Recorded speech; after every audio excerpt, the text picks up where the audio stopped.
All right, good evening, everyone. A gute Tag. It is so incredible and beautiful and wonderful to see such a full shul on the first night of Motzai Shabbos learning.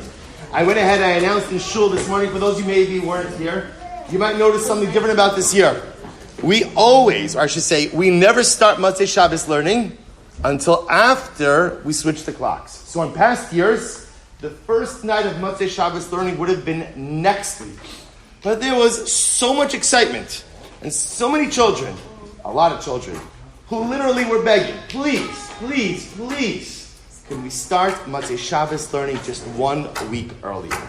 So we heard, we took your feedback, we listened, and Baruch Hashem, for the first time ever, we started Motzai Shabbos learning even before the clock change. And look how beautiful this is.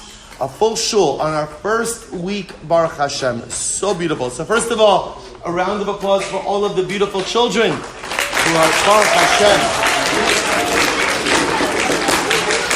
beginning their week with a little bit of Torah. A very special thank you to our sponsors for tonight's Motzai Shabbos learning, to Justin and Rebecca Marowitz. And thank you for the beautiful sponsor in honor of their incredible children. In Yeretz Hashem, in the schus of the Talmud Torah, in Yeretz Hashem, you should be open to raise a family steeped in the ways of Yaakov Saba Kaddish, and each of your children grow up to love Torah, to live Torah, and to love Torah.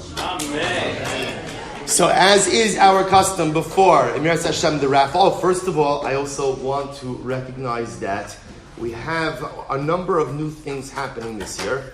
We also have some up-and-coming new raffle masters. So I would like to introduce you tonight, a little bit early, to our first new raffle master, Mr. Yaakov Ben Zakir. I know some of you have mentioned, could he really do it? Is he cut out for it? Does he have the skill set? Right? He's not wearing a fancy custom tailored suit, you know. But we are absolutely confident. Yaakov has actually done it before, and he's been practicing the whole off season. Right? He's been in Motzai Shabbos learning training camp, and we are so thankful that Rabbi Yaakov has agreed to take this on. So children, as is our custom every Motzai Shabbos, we begin the week by going ahead and telling a story about the tzaddik. So tonight I want to tell you about an incredible tzaddik. Actually, it's a story, because it's the first week, two tzaddikim. The story is told that the great tzaddik, the Baba Rebbe, Rav Shlomo Halberstam, Zecher Tzaddik the Kaddish Levracha, the first Baba Rebbe. One time he told his Hasidim that I want to take a trip. The Hasidim said, no, where do you want to go? Hershey Park, Great Adventure, right? Where do you want to go? And he says, no. I want to go to the kever, to the grave of the Noam Elimelech. Rav Elimelech of Lezhensk, another great tzaddik. So the Baba Rebbe goes, gets a group of Hasidim, they go to the kever of the Noam Elimelech. I had the schus to go there. An incredible experience. The Noam Elimelech, we'll talk about him in a different week, an incredible tzaddik. And the Baba Rebbe is standing by the kever. This is like in the late 1800s. And he says, I wish that I could meet someone who knew the Noam Elimelech. You know, it's one thing to daven at the grave, at the kever of a tzaddik, but it's another thing to hear stories and to know someone who knew a tzaddik. So the Baba Rebbe says, I wish I could talk to someone who knew the Noam Elimelech.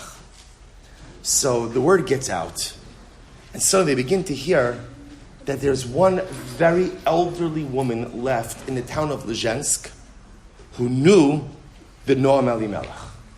So the Baba Rebbe says to Chassidim, please, whatever you have to do, I need to meet this lady. So they look around the whole town, they finally identify this woman. She's well into her 90s already, very old woman. She comes, she sits down with the Rebbe. The Rebbe says, I heard that you knew the Noam Elimelech. She says, yes, I did. The Baba Rebbe says, and how did you know the Noam Elimelech? Listen to this.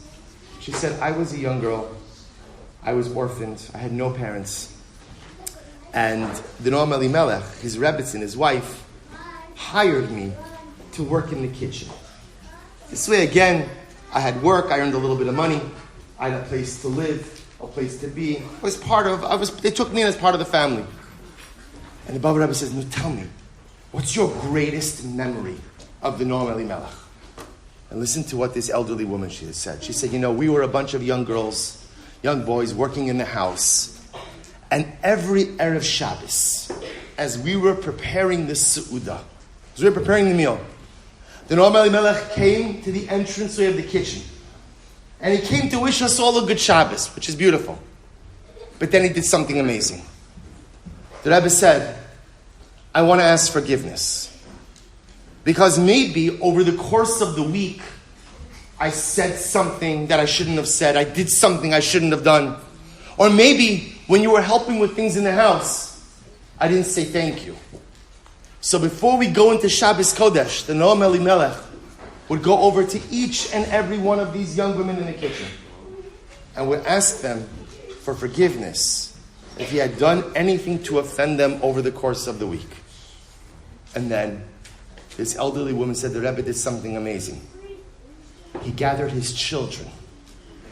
He said, Kinderlach, my children, it could be over the course of the week that I said something or did something that I didn't mean to do. And I apologize. I just want to ask you for mechila, just ask you for forgiveness if I did something to upset you. And then Noam Elimelech went over to his wife. And he said to his wife, my beloved Eishes Chayil, you are the one who makes the home run, the one who makes the family run, the one who brings you're the glue. And you know, the sin of Adam Arishon, the sin of Adam was not that he ate the forbidden fruit. The sin of Adam was that he blamed his wife. That was the sin of Adam. And the Noam Elimelech said to his wife, I ask your mechila. If there's anything that I did to offend you over the course of this week, I apologize. And only after the Noam Elimelech had asked mechila, had asked forgiveness from the kitchen staff, from his children, and from his wife, only then would he put on his bekisha, put on his shtreimel, and go out to daven Kabbalah Shabbos. And what an incredible lesson for us. Okay, we're not going into Shabbos, we're coming out of Shabbos. But maybe the best way to start the week is if I know that I've offended someone, upset someone, did something wrong to someone, start off the week by asking for forgiveness. Start off the week by saying, you know what? Sometimes we all say things we don't mean or do things we don't mean. It's okay, we're human beings. But the Noam Elimelech went into Shabbos with forgiveness. I think we should do that also. But we're only hearing this story now. Motzai Shabbos. Let's begin the week with forgiveness. If you've done something wrong, just apologize to the person that you may have wronged unintentionally. And if we begin with forgiveness from one another during the week, there's no telling what we could accomplish.